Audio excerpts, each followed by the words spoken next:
Yesterday, a Democrat beat the Trump-endorsed candidate for Miami's mayoral race. In response, he went on Truth Social and just went on and on and on about how if you question his health, you are committing treason. Literally, he called it seditious, perhaps even treasonous. It has been illegal to criticize the president before, actually. It was sedition because of John Adams. He passed the Alien and Sedition Acts during his one term. When he was president, America was involved in like a quasi-war with France, and he considered any public criticism of himself to be a national security threat. At least that was the official line his party, the Federalists, took. In reality, he was just deeply, deeply insecure and wanted to have an excuse to outlaw criticism of him in papers. Killed Benjamin Franklin's grandson, kinda.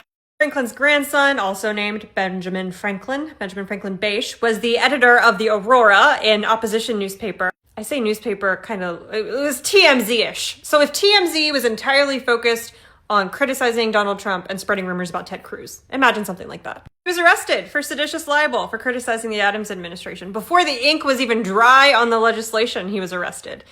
He died of yellow fever before he could be tried.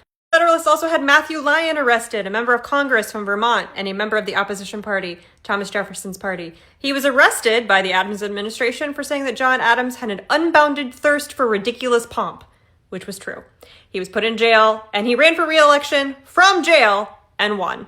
Ultimately, the Federalists arrested about 25 people for criticizing John Adams. It was a political disaster for John Adams and the Federalist Party. It didn't help that the Sedition Acts excluded criticism of the vice president. You could criticize the vice president all you wanted. The vice president happened to be Thomas Jefferson, who was his political opposition. Political fallout was severe, not just because of the Alien Sedition Acts, though it definitely helped. Thomas Jefferson, of course, took the White House. His party took Congress. It was the beginning of the end of the Federalist Party. It descended into functional oblivion between that election of Thomas Jefferson and the War of 1812, and of course, was never heard from again. Except apparently Donald Trump is a Federalist.